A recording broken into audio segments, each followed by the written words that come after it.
I've been a truck driver for close to 15 years now, and I swear to you I've only had one experience that truly made me question my grip on reality. It happened out west, driving along a stretch of highway some of us used to call Route 666 before it was renamed.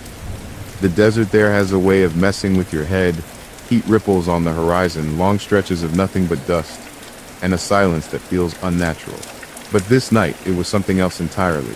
It was about 2 a.m. when I spotted what looked like a person walking along the shoulder.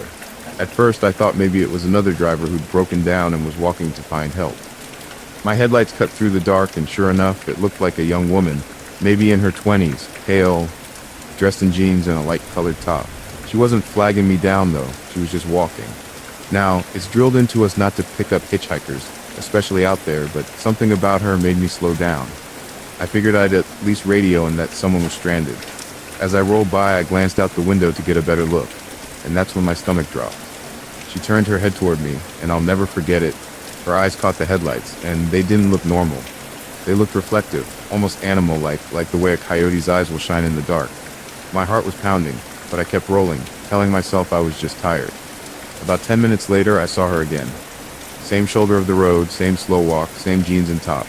That stretch of highway is straight for miles, and there was no way she could have gotten ahead of me on foot. Oh, you saw her too. Apparently for years truckers had reported the same thing.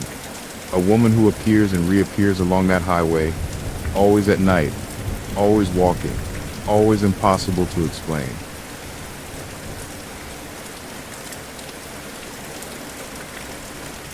This happened at a rest area in Missouri, just off I-70. It was late, close to 3 a.m., and I'd pulled in for a few hours of sleep. The lot was half empty, just a few rigs lined up under the dim yellow glow of the lamps. I locked up, climbed into the sleeper, and laid down. At first, everything was normal. The occasional whoosh of a car passing by on the highway, the soft hum of another truck idling nearby. But then I heard it, 3 sharp knocks against the side of my cab. I froze. Nobody should have been out there. I pulled the curtain back just enough to peek out, but I didn't see anyone. I figured maybe I imagined it, so I laid back down.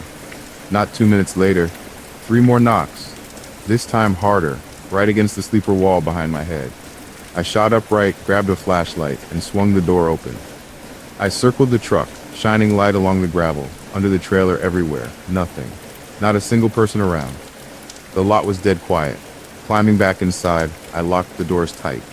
My heart was still racing, but eventually I forced myself to lie down again. And I swear, not even 5 minutes later, I felt the truck rock slightly, as if someone had pressed a shoulder hard against the frame. Then, the knocks again, louder, angrier, right on the cab door. I didn't sleep that night. I sat there, wide awake, gripping the wheel until the sun came up. When I finally pulled out, I noticed something in the condensation on the side window. Smudges. 4 long streaks, like finger marks dragged downward. To this day, I don't know if someone was messing with me, or if it was something that wasn't human at all. But I've never stopped at that rest area since.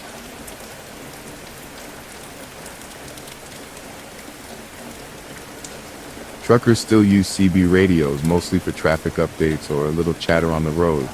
I was running a load through Pennsylvania one winter night when I had one of the creepiest experiences of my life involving Channel 19. It was snowing lightly, the kind of snow that swirls in your headlights and makes it hard to focus. Around midnight, the channel crackled to life. A voice came through, soft, almost like a whisper. You shouldn't be out here. I grabbed the mic and asked who it was. No answer, just static. A few minutes later, it came again. Turn back. I switched channels, figuring maybe someone was fooling around. But within minutes, the voice cut in again, clearer this time, almost like it was inside the cab with me. Last chance. Get off this road. Now, I'm not superstitious, but I felt ice in my veins hearing that. I actually debated pulling over. But just then, a car came flying down the opposite lane, fishtailed, and slammed into the guardrail not far ahead of me. If I hadn't slowed down already, I might have been right in its path. I never heard the voice again after that night.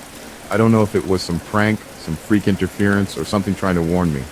All I know is, I always keep the CB on now, just in case.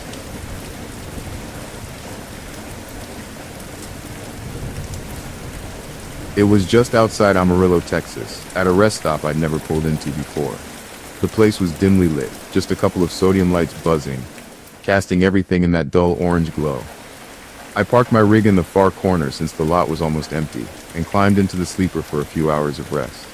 I must have dozed off because when I woke, it was dead quiet. I checked my phone, 2:4, 7 a.m. That's when I noticed something strange. Through the tiny gap in my curtain, I saw movement near the lamppost. It looked like a man, tall, thin, but he wasn't walking normally. He was just standing there, not moving an inch, his silhouette stretched out across the lot. Then I blinked, and he was closer. Not by much, but he was definitely closer than before. My stomach dropped. I hadn't seen him move. It was like he just skipped forward. I sat frozen, staring through that tiny crack. Another blink, and he was even closer, now standing between two trucks parked a few spaces down. That's when I yanked the curtain shut and sat up in bed, heart hammering. The worst part? My truck started rocking slightly, as if someone was circling it slowly, pressing a hand against the sides. I didn't dare look again. I stayed locked in the sleeper until the first gray light of dawn peeked through. When I finally stepped outside, the lot was empty. Not a single footprint in the thin layer of dust around my rig. I don't know if I dreamed part of it, but every driver I've met since then tells me the same. Stay out of that rest stop at night.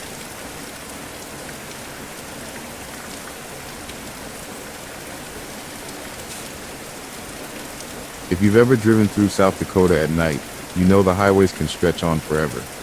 It was about 1 a.m. when I saw headlights coming up behind me in my mirror. They were bright, high beams, and they kept tailing me for a while without ever passing. I got annoyed and switched lanes to let them by. But when I glanced back, the lights were gone. Just vanished into thin air. I figured maybe they turned off or slowed down, so I went back to focusing on the road. 10 minutes later, the lights appeared again. This time they were impossibly close, like right on my bumper. I braced myself, waiting for them to whip past me, but they never did. Just that blinding glow filling my mirrors. Then, without warning, they disappeared again. I was starting to get spooked now. I radioed out to see if anyone else was on that stretch of road, but got nothing back but static. The third time they appeared, I swear to you, they weren't behind me. They were ahead, hovering in the middle of the road, maybe 50 yards up. They flickered once, twice, and then shot straight up into the sky before vanishing completely. I pulled into a way station not long after and asked if anyone else had reported strange lights. The guy inside just shrugged and said, "Happens all the time out here. You're not the first." To this day, whenever I run that stretch of I-90, I can't help but keep checking my mirrors, half expecting those phantom headlights to show up again.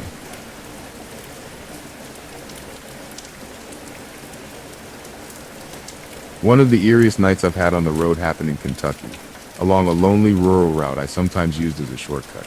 It was raining steady, the kind of rain that makes the wipers sound like a metronome. Visibility was bad, so I was crawling along when I spotted what looked like a woman on the side of the road, down in the ditch.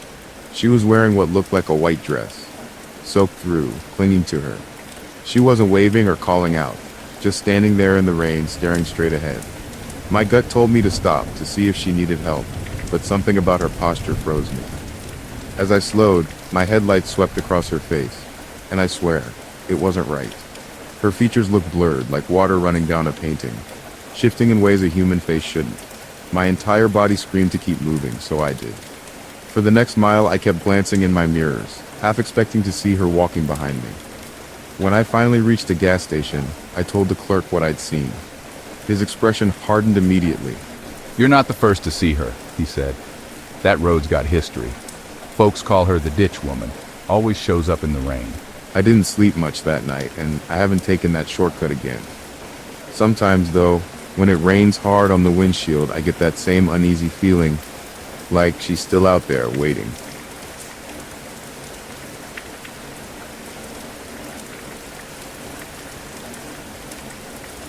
I was running a load through New Mexico, late summer, middle of the night. The desert out there can feel endless, black sky above, black road ahead, and nothing but red dust and scrub brush for miles.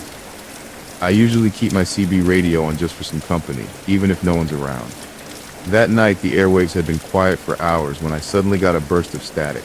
Not unusual, sometimes storms mess with the signal, but this wasn't storm static. It had a rhythm, almost like someone breathing. I leaned forward, listening closer, and sure enough, I could hear what sounded like slow, steady breaths coming through the speaker. Raspy breathing, I asked. "Breaker 19, who's out there?" No reply. Just more of that faint, raspy breathing. I tried switching channels. Dead quiet. Then, as soon as I came back to 19, the breathing returned. Only this time it spoke. Just one word. Behind. I snapped my eyes to the mirrors, and I swear for a second I thought I saw headlights trailing me. But they weren't headlights. They were dim, pale orbs floating low, almost level with the desert floor. I blinked, and they were gone.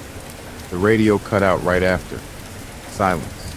Not even static. For the rest of that drive, my CB stayed dead, no matter how many channels I tried. But the weirdest part? The next day, in daylight, it worked fine again, like nothing had ever happened.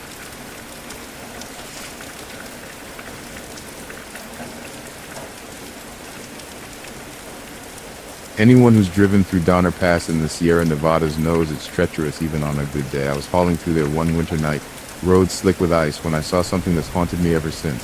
Snow was coming down heavy, but in my headlights I spotted a man on the side of the road. He was wearing old-fashioned clothes, looked like a wool coat, suspenders, the whole bit. And he wasn't moving. I figured maybe it was a stranded driver, but when I glanced in the mirror to check, he was gone. Just gone. About 5 miles later, I saw him again. Same coat, same hat, standing in the snow, looking right at me. My blood ran cold. There's no way anyone could have gotten ahead of me on foot, especially in that storm. When I reached the next checkpoint, I told the guy at the station what I'd seen. He didn't even look surprised. He just nodded and said, "Lots of drivers see him. Some say he's one of the old settlers who froze here. I don't know if it was a ghost, or if exhaustion was getting to me, but I'll never forget those eyes, pale and fixed on me like he knew exactly who I was."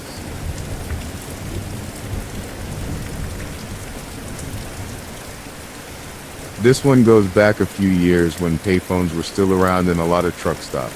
I had pulled in somewhere off I-40 in Arkansas, middle of the night, dead tired. The place was quiet, just a couple of rigs and an empty diner.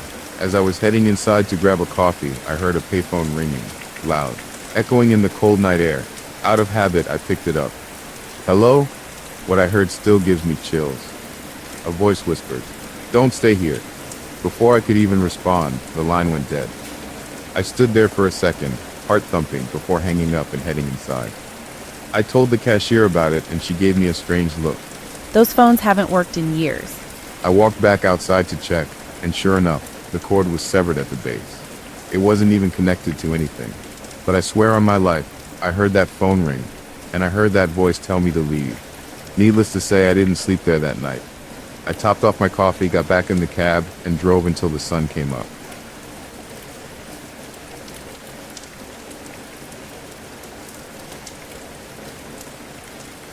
I was driving through Ohio when exhaustion hit me hard, so I pulled into a rest area just off the interstate. It was about 3 a.m., the lot almost empty, except for one other rig idling at the far end. I parked, killed the engine, and leaned back to close my eyes. Not even 5 minutes later, I heard it. A faint whistle carrying through the night air. It was slow and deliberate, like someone whistling a lullaby. At first, I thought maybe the other driver was stretching his legs, but when I peeked out, I didn't see anyone. The whistling grew louder, circling the lot, weaving between the parked vehicles. My skin crawled as it got closer to my cab. I locked the doors and sat frozen, listening. The tune never changed. 3 notes rising and falling over and over again. Then, as suddenly as it started, it stopped. The silence afterward was even worse. I sat there, wide-eyed, until dawn finally broke. When I climbed out of the truck, there wasn't a soul around. No footprints, no sign of anyone. I told another trucker about it later, and he just nodded. Said drivers have heard the whistler for years, always at that same rest stop. Always around 3 a.m. I don't know what it is, but I'll never spend another night there.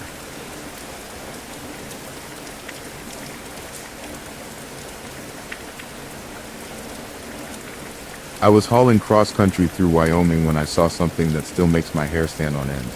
The night was clear, stars shining overhead, and I was the only one on that stretch of highway. Or so I thought. Up ahead, I suddenly spotted taillights. A whole line of them, like a convoy of trucks moving together. I slowed a bit, expecting to eventually catch up, but no matter how long I drove, the lights never got closer. They stayed just out of reach, always the same distance ahead. Finally, after about 20 minutes, the lights flickered and disappeared. Just blinked out, leaving me alone again on the road. I chalked it up to fatigue, but not long after I saw them again. This time they weren't ahead. They were in my mirrors. Dozens of headlights filling the road behind me. My pulse spiked. But when I blinked and looked again, the highway was empty. I reached a truck stop later that night and mentioned it to an old-timer fueling up. He looked at me like he knew exactly what I'd seen. That's the ghost convoy, he said. Drivers lost to the road. Sometimes they still roll with us. I didn't know what to say. But every time I'm on a lonely Wyoming highway at night, I half expect to see those lights again.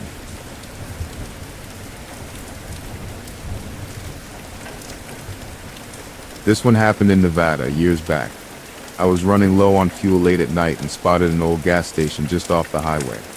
The neon sign was buzzing faintly and the lights inside were on. Relieved, I pulled in. The place looked dated, like it hadn't been updated in decades, but everything seemed in working order.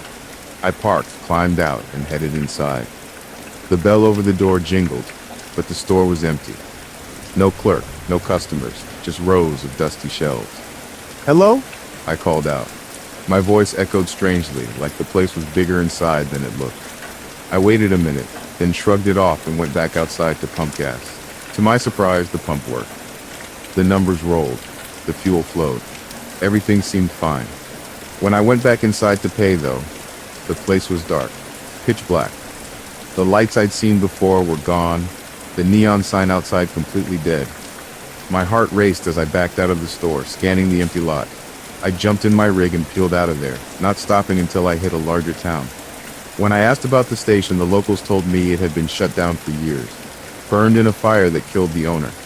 To this day, I don't know what I walked into that night, but I never ever stop at rundown stations anymore, no matter how low my tank gets.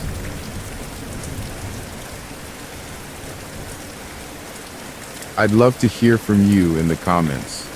Where in the world are you listening from? Do you use these stories to relax, to fall asleep, for work, or just for entertainment? Don't forget to like and subscribe. I post new true horror stories every day. If you want more content just like this, check out the playlist link for dozens of stories just like this one.